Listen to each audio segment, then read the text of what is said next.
This is the Getting Started lesson. We've already learned about development of computer-aided design and why to use AutoCAD. In this video, we're going to learn how to get started with AutoCAD. We're going to learn about the AutoCAD Startup dialog box and unit setup.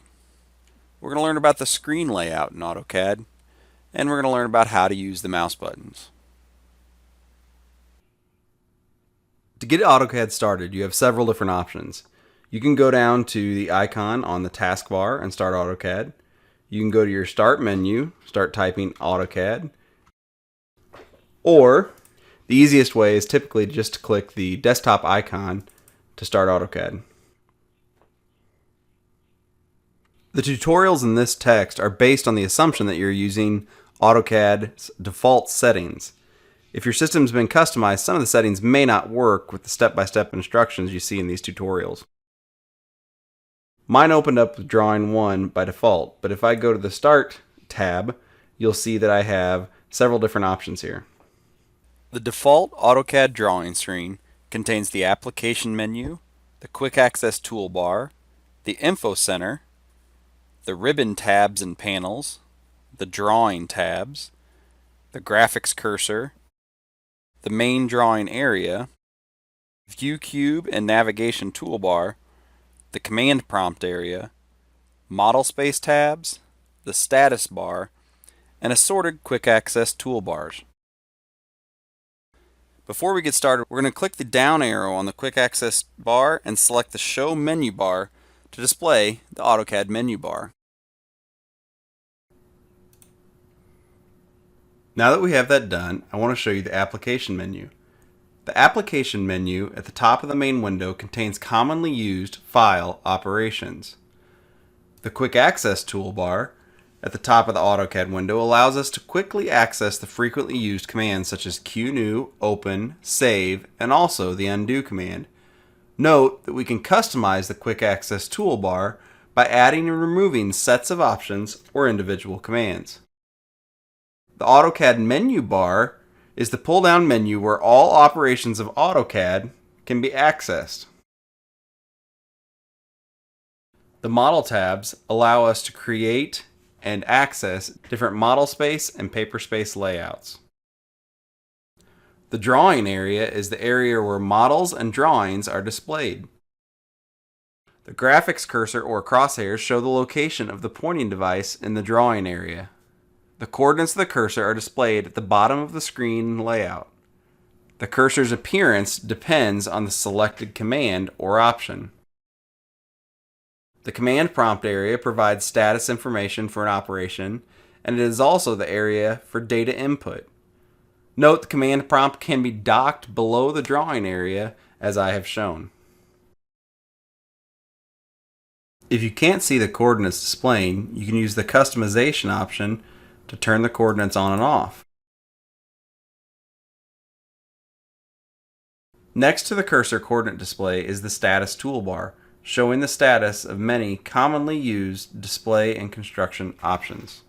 The top section of the screen layout contains customizable icon panels, which contain groups of buttons that allow us to pick commands quickly without searching through a menu structure. These panels allow us to quickly access the commonly used commands available in AutoCAD. The Draw and Modify toolbar panels are the two main panels for creating drawings. The toolbars contain icons for basic draw and modify commands. The Layers Control toolbar panel contains tools to help manipulate the properties of graphical objects. The Viewport View Display Controls panel is located at the upper left corner of the graphics area, and it can be used to quickly access viewing-related commands such as viewport and display style. In addition to the screen that is used for AutoCAD, the mouse is utilized extensively. In learning AutoCAD's interactive environment, it's important to understand the basic functions of the mouse buttons. It is highly recommended that you use a mouse or a tablet with AutoCAD since the package uses the buttons for various functions. The left mouse button is used for most operations, such as selecting menus and icons or picking graphic entities. One click of the button is used to select icon menus and to form entries and to pick graphic items. The right mouse button is used to bring up additional available options. The software also utilizes the right mouse button the same as the Enter key and is often used to accept the default setting to a prompt or to end a process. The middle mouse button or wheel can be used to pan by holding down the wheel button and dragging the mouse, or to zoom by rotating the wheel in real time. If you want to cancel commands, the Escape key on the keyboard is used to cancel a command in AutoCAD. The Escape key is located near the top left corner of the keyboard.